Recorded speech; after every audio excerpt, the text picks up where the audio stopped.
I think if we start disobeying court orders, I think we are doomed. This country is going to go to places like where Somalia is today. And the court orders must be respected. I'm going to take this matter very seriously. We are not going to sing because somebody has said we don't obey court orders. And some senators and members of the National Assembly are also singing the same song.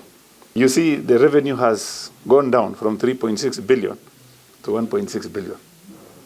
Is it half year or full year? We don't know. But if it is full year, then it is very serious. And the primary oversight issue, like you said, is true. It is MCS duty. But it is not only in Naivasha. It's, I think, almost everywhere. Yes, and the issue of corruption. And people are saying corruption is in the judiciary only. No, it starts from the legislature. It goes, number one is, I think, executive, then legislature, and maybe also judiciary. Allow me to bring to your attention that Nakuru County has been the media for the last maybe 3 months now. After the hostile takeover of the Nakuru War Memorial Hospital, a private institution by the Nakuru County government.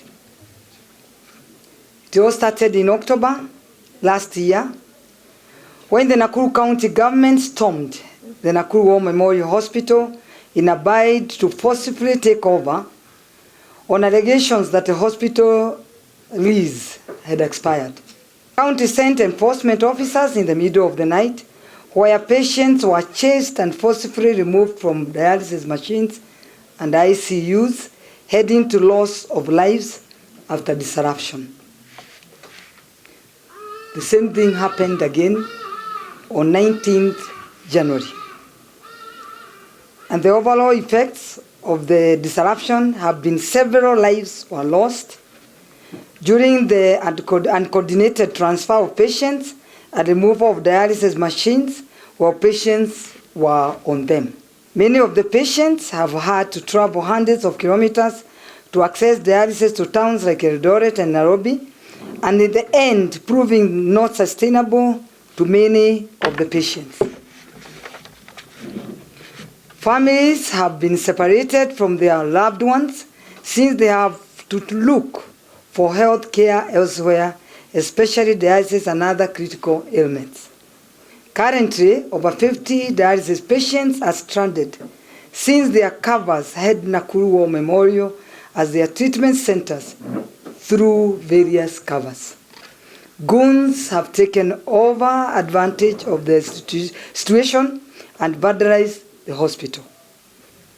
But when the courts pronounced themselves on the matter and was to issue a warrant of arrest to the county commander, he obliged, but instead of providing security to the hospital management to continue with the services as ordered by the court, he handed the facility, he opened but left, and in 1 hour, less than 1 hour, 200 goons took over the management of the hospital in full view of presence of the police.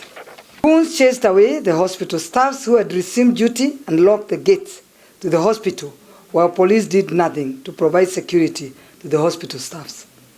The goons, with the assistance of the local member of parliament, have since locked the hospital and are routing the premises in full view of the police, and I strongly believe it is a wake-up call to us senators that governors may use security operators to frustrate our oversight work.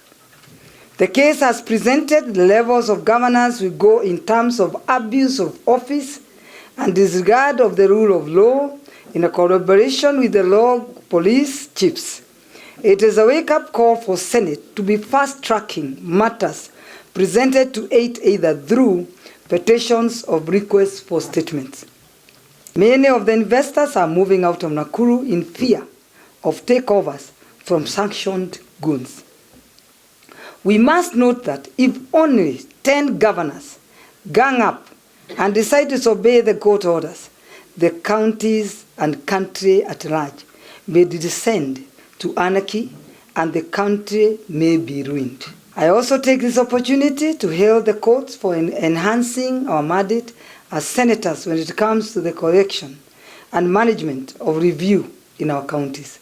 This will go a long way in uncovering the mysterious management and imprudent use of collected revenue by governors. Case in example is the nose driving of revenue collected in Nakuru previously from 3.6 billion to 1.6 billion. We have also seen cases where members of the county assembly have gone to bed with the executive. This has affected the oversight roles at the county, and Wanjiko is left on their own. Point in example is the Nakuru, where Health Committee in the Nakuru County Assembly refused to act on a petition on War Memorial Hospital, but instead went ahead support the governor on the illegal takeover of the hospital. Have a challenge as committees, as chairpersons of committees, because committees are a very critical aspect of the business of the House.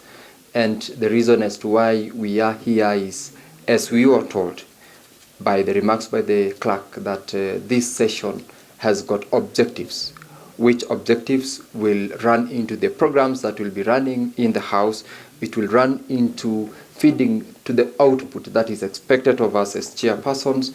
And the critical business of the House is done at the committee level. And this is where we are going to transact all or almost all the business of the House prior to taking them to the House plenary. I believe that this is going to be an opportunity for us to ask ourselves so many questions as chairpersons of committees in terms of planning, in terms of programming, and in terms of giving ourselves personal objectives and personal targets as chairpersons, so that the moment we begin running, we run with certain deliverables, and making sure that as committees we make sure the House is fully engaged with the appropriate businesses that it's supposed to. We will learn and unlearn the old tricks that we had, so that we use and utilize that in this third session, and of course to make sure that all our committees are effective and efficient in delivering their respective mandates.